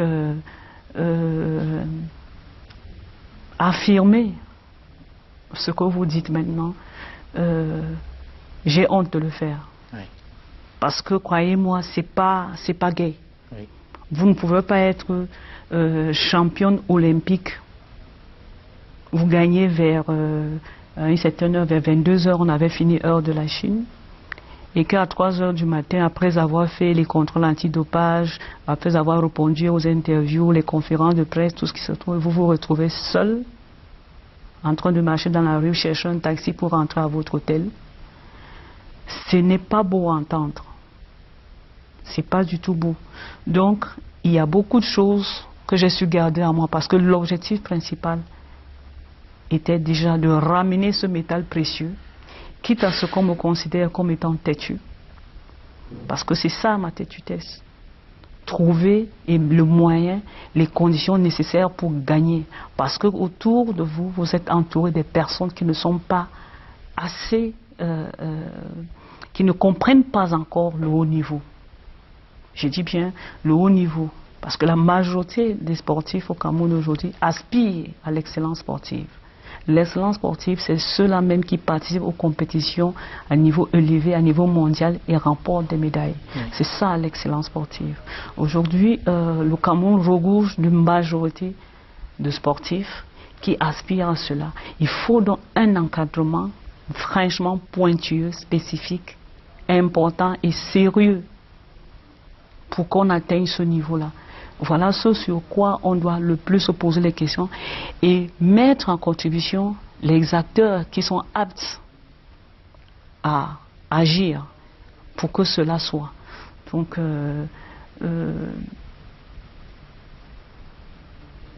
c'est dommage. Moi, je suis triste que les compétitions élevées se passent aujourd'hui et que à quoi tout cela est dû? C'est l'ignorance ou alors, enfin je sais pas moi, vous qui avez côtoyé ce milieu sportif camerounais, à quoi tout cela est dû? Cela d'abord est dû au fait que le sport camerounais sur le plan mondial, il n'y a pas beaucoup de sportifs. En l'occurrence, il n'y a pas beaucoup de personnes de l'encadrement qui connaissent ce niveau. Donc il y a un fort besoin d'apprentissage à ce haut niveau-là. Donc je peux prendre le risque de dire qu'il y a aussi un peu d'ignorance là-dessus. Donc là, je veux parler vraiment de ce qu'on ne trouve pas toujours dans les manuels. Parce qu'il y a l'expérience même du terrain et la connaissance même du haut niveau. Il y a l'esprit de l'excellence et l'esprit du champion. Voilà. Donc c'est quelque chose qui manque encore beaucoup dans tout cet encadrement-là, qu'il faut encore améliorer, qu'il faut perfectionner. Là, je parle vraiment du haut niveau. Il y a un encadrement du haut niveau qui manque, qui demande une perfection. Ça veut dire qu'il faudrait que le Cameroun prenne le pari d'insérer le plus souvent des sportifs de haut niveau dans l'encadrement pour des compétitions. Regardez par exemple les pays développés et qui sont formateurs de sport. Vous avez pris des exemples en début d'émission, vous avez parlé des États-Unis par exemple. Quand ils vont à une compétition, regardez comment leur délégation est formée. C'est pas pour se faire voir. Il y a des sportifs qui ont même arrêté la compétition, mais qui font partie de la délégation. C'est un accompagnement. C'est important, déjà pour la vitrine du pays, mais surtout pour les sportifs qui, eux, veulent aller décocher ce métal qui est précieux, dont ils n'en savent pas, ils n'ont pas l'expérience. Il y en a qui ont de l'expérience. C'est important, cette préparation, cet accompagnement mental. Elle est d'autant plus importante que ces pays même déjà qui sont développés, qui ont déjà tout le confort, tout le matériel, toutes les infrastructures de travail, pourquoi est-ce qu'ils font toujours appel à eux? Ce n'est pas que dans... Non. Ils ont un rôle à jouer auprès de leurs coéquipiers, ils se parlent, ils comprennent le langage. Ils comprennent le langage, parce que quand vous amenez par exemple un administrateur à une compétition de haut niveau, si il va chercher un sportif qui a une finale le lendemain à une certaine heure, pour des réunions. J'ai envie de dire, on ne peut pas l'en vouloir, lui fait son boulot. celui de réunir, d'informer, de donner certaines indications. Il ne va pas avoir le souci de, voilà, là, parmi ses enfants, il y a tel athlète qui a une finale demain. Il ne peut pas être à 20h, à 21h ou à 22h debout alors qu'il a une finale le lendemain. Pour des réunions. Donc, il y a certaines compétences. Mais si vous avez un spécialiste, je veux dire un sportif qui a de l'expérience là-dessus, on peut attirer l'attention. Ça, c'est des petits exemples. Et parfois, on passe à côté des grands rendez-vous, on passe à côté pour des détails. Et croyez-moi, c'est le détail qui fait souvent la différence. Ouais, le diable est dans le détail. Voilà. Alors, Françoise Mbango, le Cameroun a pris part pour la première fois aux Jeux Olympiques en 1964. Donc aujourd'hui, ça fait 52 ans que nous participons aux Jeux Olympiques pour 5 médailles. Plus de 50 ans de Jeux Olympiques pour 5 médailles. C'est bon ou pas? À votre avis?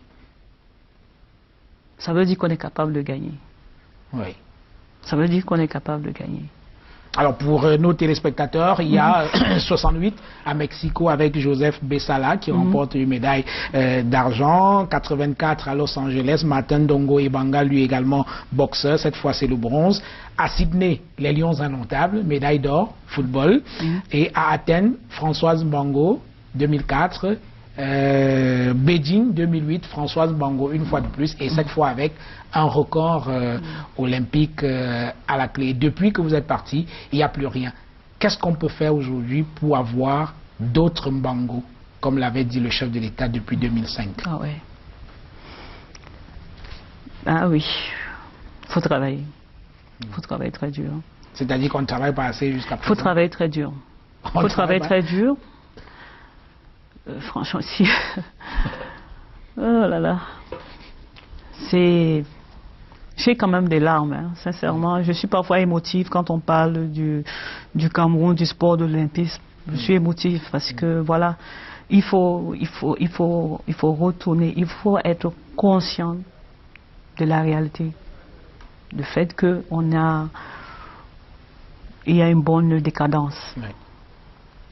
Bon, il n'y a pas que les Jeux Olympiques, hein, on a aussi les Jeux africains où les Camerounais gagnent quand même quelques titres. Il y a les championnats d'Afrique dans plusieurs disciplines. Bon, c'est vrai que les Jeux Olympiques c'est la vitrine, mais il y a quand même des compétitions où les Camerounais, on doit à la vérité de le dire quand même. Oui, qui est encourageant. Oui. On a parlé tout à l'heure de la CAN des filles qui sont arrivées avec à ce niveau de compétition et tout, sont arrivées jusqu'à la finale.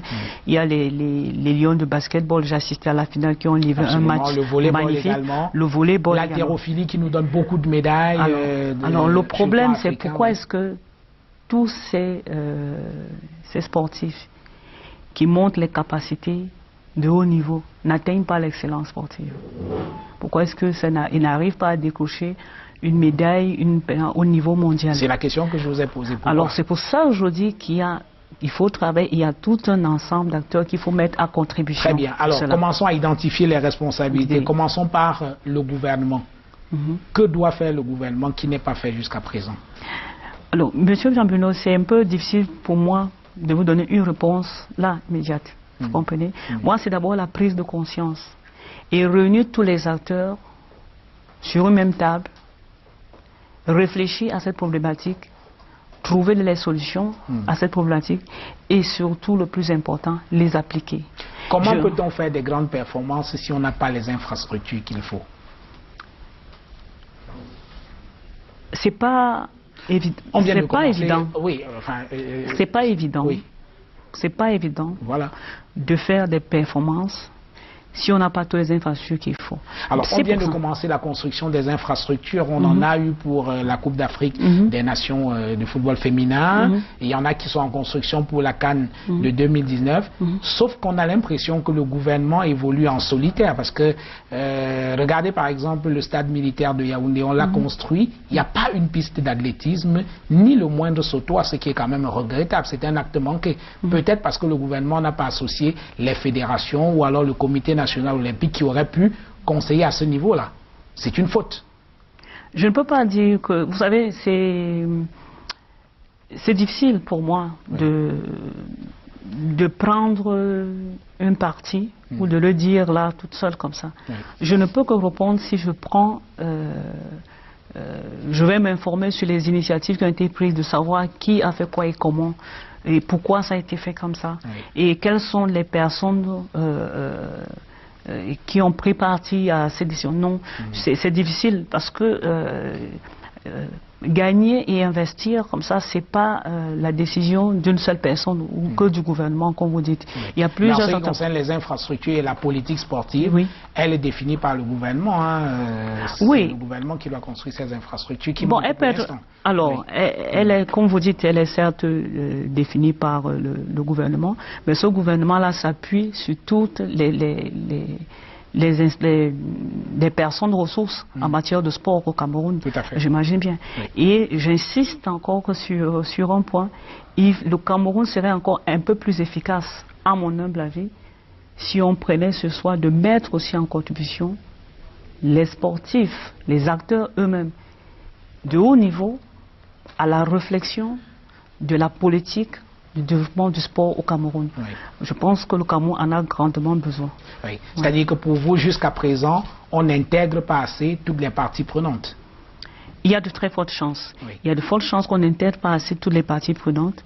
Et à ce moment-là, on va mieux cerner le point. Parce qu'on parle quand même du sportif qui vise l'excellence. Si on ne sait pas comment est-ce que ça doit être encadré autour, on ne va pas comprendre ce sportif. Et si on ne le comprend pas, on va considérer cette personne j'ai envie de dire, on va dire tout et n'importe quoi. Oui. Parce que cette personne n'est pas comprise. Parce que ce sportif n'est pas compris.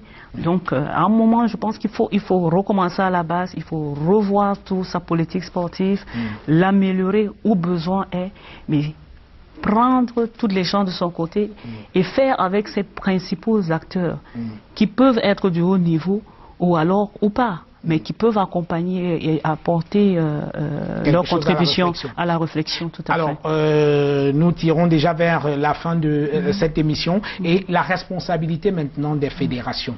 Quelle est la responsabilité des fédérations dans la situation du sport camerounais aujourd'hui de manière globale? Chaque fédération a ses responsabilités dans sa discipline sportive et les fédérations, évidemment, se doivent de travailler avec le ministère des Sports en place et le comité olympique. Donc, il faut que chaque des fédérations arrive à mettre une politique autour de la fédération, justement dans l'optique de développer leur discipline sportive et en l'occurrence le sport en général. Il faut que chaque fédération arrive à... J'en ai un peu pris le cas de la fédération que je connais le mieux ici au Cameroun, la fédération d'athlétisme, où je donnais un certain nombre d'idées, où je parlais de redynamiser la fédération sportive, de mettre une politique de financement pour aider les jeunes dans l'accompagnement, et pourquoi pas de créer un meeting international pour permettre aux jeunes enfants de pouvoir s'évaluer et se mesurer aux autres. Ça, c'était des premières idées que je donnais comme ça, mais il faut vraiment une bonne politique sportive autour des fédérations pour que cet engouement-là puisse évoluer. Voilà. Alors on observe aujourd'hui qu'il y a comme une espèce de paresse de la part, peut-être que je me trompe, vous me corrigerez, de la part des fédérations qui sont un peu trop esclaves des subventions du gouvernement. Il n'y a pas de méthode originale de recherche de financement des activités de ces fédérations-là qui aujourd'hui ne comptent que sur les financements publics. C'est aussi un handicap. Ça pourrait l'être si c'est le cas, parce que chaque fédération doit déjà... Il y a des fédérations qui toute l'année organisent une seule compétition, parfois rien du tout. C'est pas possible ça. Bon, si c'est le cas, c'est un peu difficile d'attendre un résultat ou d'attendre... si tel est le cas de certaines fédérations, pour ma part, je pense que c'est un peu difficile d'attendre un résultat positif de ces fédérations-là à un certain niveau de compétition. Donc, le mal est énorme, mais on est peut-être à la fin de l'émission, mais le Cameroun regorge vraiment d'un grand nombre de potentiels de jeunes talents. Le Cameroun regorge un grand nombre de potentiels de sportifs qui aspirent au haut niveau, mais le Cameroun n'a presque pas de sportifs qui atteignent l'excellence sportive. C'est dommage. On va finir cette émission par deux petites questions qui sont très personnelles. Alors, dans votre carrière de sportive, Françoise Mbango, est-ce qu'il y a des gens qui vous ont particulièrement marqué? Dans ma carrière de sportive? Oui. Alors, dans le monde en général? Oui, des gens qui vous ont apporté quelque chose de particulier sans qui vous n'aurez pas été la championne que vous êtes. D'accord. Oui. Il y en a beaucoup. Il y en a beaucoup. Des opérateurs économiques. Et j'ai beaucoup en mémoire, il n'est plus au Cameroun aujourd'hui, M. André Giacomoni du PMUC. Oui. Il y a M. Bayen de la société Camship à l'époque qu'on appelait. Il y a comment je vais dire, je ne cite pas le je ne cite pas le couple présidentiel parce que c'est pas très bien, on a compris. Beaucoup encouragé. Donc vous vouliez citer le couple présidentiel, ne citez pas. Qui m'ont beaucoup beaucoup soutenu dans ma carrière. D'accord. Déjà. Et il y a aussi, je veux dire, le comité olympique. Oui. Le comité olympique. Le comité national olympique qui vous a accompagné. Le comité national olympique qui a accompagné. Oui. Il faut le dire. Oui. Si, voilà, donc, même si, comme toute chose, on peut améliorer ou mieux faire. D'accord. Mais le pas qu'ils ont fait au départ, j'oublie pas. Oui. Il y a, bon, quand je dis le ministère des Sports, on va dire cela de soi. Bon, c'est normal. C'est normal, voilà. Oui. Donc, c'est le travail. Oui. Alors, mais je vais citer quelqu'un, vraiment, je profite de votre émission vraiment pour lui rassurer, et c'est sincère. oui. Il y a le ministre des Sports à l'époque, qui est aujourd'hui encore ministre des Sports, M. Bidonpat. C'est lui qui était déjà là à l'époque. À l'époque, il a été ministre des Sports à un moment donné, quand j'étais athlète. Oui. J'avoue que personnellement, c'est un monsieur qui m'a encouragé. Et je le dis en toute sincérité, sans petite en arrière. Et il y a beaucoup de personnes qui ont su m'encourager. Il y a d'autres que je ne peux pas citer. Ben oui. Voilà. Tant pis. Voilà. Que je ne peux pas citer. Alors, vous êtes issu d'une fratrie de 10 personnes. Oui, 10 enfants. Vous avez un frère jumeau. Alors, est-ce que parmi vos 10 frères et sœurs, il y en a qui ont eu une carrière sportive? Non. Vous êtes la seule? Et c'est la seule qui est pratiquée. Comment cela s'explique? Même pas votre frère jumeau? Non. Dans ma famille, il n'y a pas... Comment ça se fait? Bon, je ne sais pas comment je vais l'expliquer, mais je suis la seule qui ait pratiqué le sport au niveau. Bon, tous faisaient le sport du dimanche, comme beaucoup de Camerounais. Oui. La majorité faisait le sport du dimanche. Mais je suis la seule qui ait vraiment pratiqué le sport et à un très haut niveau dans ma famille. Voilà. Oui. Mais encouragé de tous. Oui. Quand je compétissais, c'était le stress, tout le monde était devant son petit écran à la maison. Donc, j'avais les encouragements de tout le monde. Plus particulièrement à ma défunte maman, oui. Et paix à son âme, donc voilà. Bon, je ne trahis pas un secret, vous avez un fils. Quel sport vous l'encouragerez à faire? Quel sport? Ce sera la dernière question. Non, c'est pas un secret, oui. J'ai 2 enfants, 2 garçons. Oui. Voilà, donc, alors quel sport? Oui. Je verrai déjà dans ses attitudes naturelles pour voir quel sport il va choisir, voilà. Voilà, j'ai pas encore de... Je vais le laisser choisir, mais c'est un sportif déjà. Oui. Voilà. On en reste là, Françoise Mbango. Permettez-moi, chers téléspectateurs, de vous présenter quelques ouvrages. Les uns nous ont permis de préparer cette émission, les autres, je vous les conseille simplement parce que c'est de bons livres. Mike Tyson, La vérité et rien d'autre. Autobiographie, c'est une autobiographie de Mike Tyson, un grand champion de boxe, et il a une carrière fulgurante. Il a tout connu, hein. Il a connu la gloire sportive, il a également connu la déchéance, la prison, la drogue et tout. C'est une biographie, Mike Tyson, qui se raconte lui-même. Je vous propose de lire cet ouvrage très intéressant. Il y a également ce livre de Denis Robert, Le milieu du terrain. Denis Robert, c'est un journaliste d'investigation qui a une très très grande réputation. C'est lui qui a révélé l'affaire Clearstream en France. Et dans cet ouvrage, il décrit un peu toute la mafia qu'il y a autour du sport, le football, les matchs truqués, les transferts de joueurs qui sont parfois litigieux et assez complexes. Donc c'est un excellent livre. Alors, cet ouvrage de Barbara Smith, Sport Business, Adidas Puma, la guerre des logos. Alors, magnifique livre qui raconte l'histoire de Adidas et Puma. Au commencement, pendant la Grande Guerre, il y a deux frères. Le premier, c'est Adi Dassler et le second c'est Rudy qui se mettent ensemble et récupèrent du caoutchouc pendant la guerre, des caoutchoucs qui sont perdus par des Allemands pour commencer à fabriquer des chaussures. Et ils développent l'entreprise d'où Adidas voit le jour.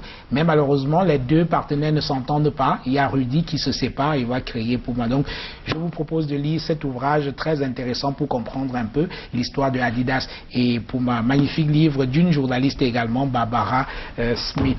Il y a ce livre, vous avez parlé beaucoup de la vitrine des pays, c'est-à-dire les sportifs qui sont la vitrine des pays, les meilleurs ambassadeurs des pays. Eh bien, Pascal Boniface, c'est un spécialiste de géopolitique du sport et c'est justement le titre de cet ouvrage. C'est un peu le soft power aujourd'hui. Quand vous voyez des pays comme le Qatar qui mettent beaucoup d'argent pour essayer d'organiser une Coupe du Monde, c'est pas pour rien, c'est parce qu'ils veulent rayonner à l'international par le sport. Donc on appelle ça la diplomatie du sport. De manière plus savante, on parlerait de soft power. Donc c'est Pascal Boniface, géopolitique du sport. Et il y a également ce dernier livre, Vue de ma cage, Joseph-Antoine Bell. Qu'est-ce que vous pensez de Joseph-Antoine Bell très rapidement? Oh, c'est un grand champion. Oui. C'est quelqu'un qui m'a aussi beaucoup inspiré dans le sport. Voilà, parce que quand je préparais cette émission, beaucoup m'ont dit que vous ressemblez beaucoup à Joseph-Antoine Bell. Non, il m'a beaucoup inspiré. Vous avez le même caractère, il a un caractère plutôt bien trempé, droit dans ses bottes, assez cohérent. Il a écrit ce magnifique ouvrage que je vous conseille également de lire. Voilà, ce sont quelques ouvrages que je conseille. Françoise Mbango, traditionnellement, nous remettons un cadeau à ceux qui viennent nous rendre visite. Voici le vôtre, je vous le remets. Merci. Voilà, Merci, je vous le remets, c'est le cadeau. Merci d'avoir accepté notre invitation. Vous êtes la première femme, la première dame que nous recevons dans cette émission. Bon, je ne trahis aucun secret. Dans les prochaines semaines, nous avons déjà son accord de principe. Une autre dame sera assise sur votre siège. Il s'agit de Kawala, c'est une dame politique.